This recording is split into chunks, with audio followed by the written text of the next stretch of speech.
In the corporate world, power isn't always dressed in designer suits. Sometimes, it sits quietly in the corner, watching and waiting for the perfect moment to reveal itself. I should know, I'm the furniture restorer who secretly owns my sister's company. The crystal wine glasses clinked as my sister Amanda raised her fourth toast of the evening to success, she declared, her designer bracelet catching the light, and to finally proving that hard work and ambition pay off. I sat quietly at the far end of our parents' elaborate dining table, nursing my single glass of wine, the same table where, 20 years ago, we'd shared simple family dinners before Amanda discovered her calling in the corporate world. "Oh, Emma," she turned to me with that familiar condescending smile, "I almost forgot you were there, still running that little craft shop downtown?" "Vintage furniture restoration," I corrected softly, though I knew she didn't care about the difference. "And yes, still running it." "Restoration," she laughed, the sound sharp and practiced. May you fix old chairs and tables while I'm out here becoming CEO of Maxwell Industries." Our mother beamed at Amanda. She'd always been proud of her eldest daughter's corporate climb, each promotion celebrated like a national holiday. "Amanda closed another major acquisition today," she announced to the table, "the biggest deal in the company's history. Tomorrow's the final signing," Amanda added, straightening her Chanel blazer. "Once it's done, Maxwell Industries will be the largest furniture manufacturer in the Northeast." The irony wasn't lost on me. While I restored beautiful old pieces by hand, teaching myself the craft through years of patient study, Amanda mass-produced cheap furniture that fell apart within months. Well, our father raised his glass. At least one of our daughters understands business. I thought about the folder sitting in my office safe, the one containing documents that would make tomorrow very interesting, but I just smiled and took another sip of wine. "Seriously, Emma?" Amanda continued, clearly enjoying her moment of glory. "When are you going to give up that pathetic little shop and get a real job? I could find you something entry-level at Maxwell, maybe in the mailroom." Our cousins snickered. Aunt Patricia shook her head sympathetically. "Emma, dear, your sister's right. It's time to think about your future." If they only knew, 10 years ago, when Amanda was still climbing a corporate ladder, I discovered my passion for furniture restoration almost by accident. I found an old Victorian desk at a garage sale, its beauty hidden under years of neglect. Something about it called to me. I spent weeks researching restoration techniques, learning about wood types, original craftsmanship, and proper preservation methods. When I finally restored that desk to its original glory, I knew I'd found my calling.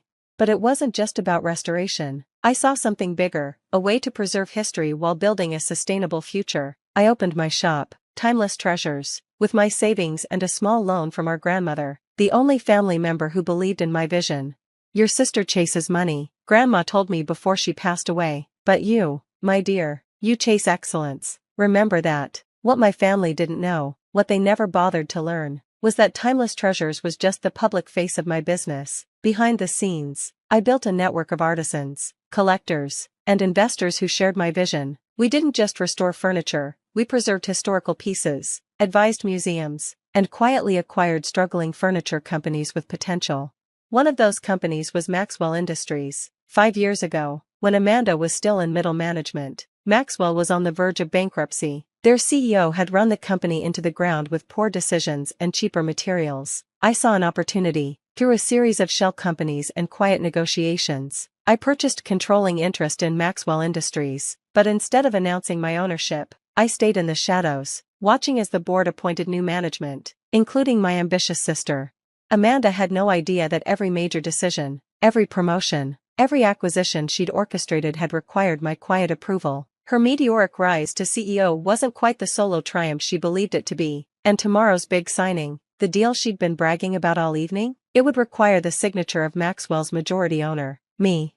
"You know what your problem is, Emma?" Amanda's voice cut through my thoughts. She was on her 5th glass of wine now, her words slightly slurred. "You lack vision. You're content to stay small, fixing broken things in your little shop while I'm out here building an empire." Our mother nodded in agreement. Amanda has always been the ambitious one. I thought about the antique ledger in my office, the one documenting my ownership of not just Maxwell Industries, but 6 other major furniture manufacturers across the country. My little shop was just the tip of a very large iceberg. "Maybe you're right," I said, standing up. "It's getting late, and I have an important meeting tomorrow morning." Amanda laughed again. "Oh, finally selling that dusty old shop?" I gathered my coat, fighting back a smile. "No, actually, I'm attending a signing ceremony for a major corporate acquisition. Should be quite interesting. Don't tell me you're serving coffee at my signing tomorrow. Amanda nearly spilled her wine. That would be too perfect. Our father frowned. Emma, don't embarrass your sister at her big moment. Wouldn't dream of it, I said quietly, heading for the door. See you all tomorrow. As I drove home, I thought about the morning ahead. The lawyers would be there at 9 o'clock. The papers would be ready. Everything would be in place for the biggest deal in Maxwell's history, except for one small detail. In my office safe, next to Grandma's old photographs and my first Victorian desk's original key, sat the documents proving my ownership of Maxwell Industries. Tomorrow, Amanda would finally learn what real success looks like. I pulled into my driveway, smiling at the thought of her face when she realizes that her pathetic little sister owns not just her company, but half the industry she thinks she conquers. Sometimes the smallest shops hide the biggest secrets. The Maxwell Industries boardroom hummed with anticipation the next morning. I arrived early, settling into a quiet corner to watch the show unfold. Executives in expensive suits filed in, followed by lawyers clutching leather briefcases. Amanda strutted in last, wearing a power suit that probably cost more than most people's monthly salary. Is everyone ready? She announced, taking her place at the head of the table. Today, Maxwell Industries makes history. I caught my assistant's eye across the room and gave a slight nod. She'd been one of the few people who knew the truth all along. Before we begin, a senior lawyer cleared his throat. We need to confirm that all necessary parties are present. Amanda waved her hand dismissively. Everyone's here. Let's get started. Actually, the lawyer adjusted his glasses. We're still waiting for the majority shareholders representative. Amanda's perfectly maintained smile flickered. What are you talking about? I'm the CEO. I speak for the company. The CEO doesn't have authority to approve an acquisition of this size without the majority owner's consent. He explained patiently. According to our records, Maxwell Industries is primarily owned by Vintage Ventures LLC. I stood up slowly, smoothing my simple black dress. That would be me. The room fell silent. Amanda's face went from confusion to disbelief to growing horror as I walked to the head of the table.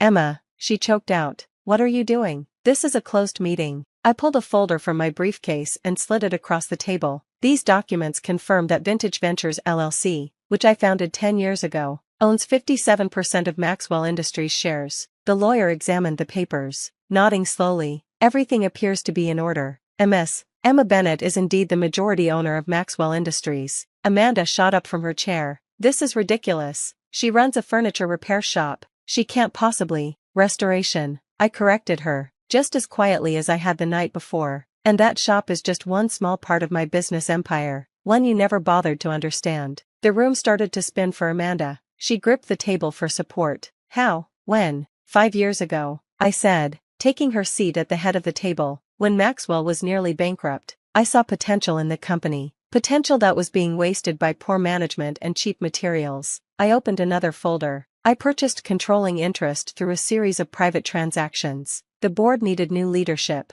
You were ambitious, competent enough, and most importantly, too focused on your own success to question where the opportunities came from. Every promotion, Amanda whispered, realization dawning.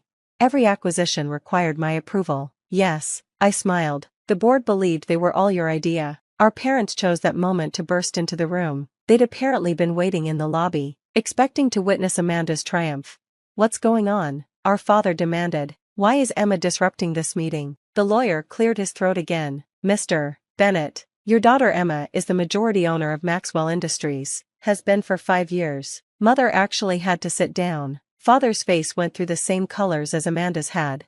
While you were all laughing at my pathetic little shop, I continued, I was building something bigger than Maxwell Industries. I own controlling interest in 6 other furniture manufacturers. My restoration business has contracts with museums across the country. That dusty old shop, I mocked, is the public face of a corporation worth over $300 million. Amanda slumped into a chair. Why didn't you tell us? Would you have believed me? I asked simply. You were all so convinced I was wasting my life, so certain that success only looks one way. I tried to tell you about my business, but you never listened. You were too busy planning your next power move. I turned to the lawyers. Now, about this acquisition. I've reviewed the terms and they need revision. The current proposal would lead to factory closures and hundreds of lost jobs. That's not how we do business. But the profit margins, Amanda started to argue, are not more important than people's livelihoods. I cut her off. Quality and sustainability matter more than quick profits. That's something you never understood. Amanda, you chase numbers. I build legacy. I pulled out a new contract. Here's the revised proposal. We acquire the company, but maintain all existing factories. We invest in better materials, proper craftsmanship, and employee training. Yes, it cuts into immediate profits, but it builds something that lasts. The lawyers reviewed the new terms while Amanda stared at me like she was seeing a stranger. Maybe she was. The quiet little sister she thought she knew had never really existed.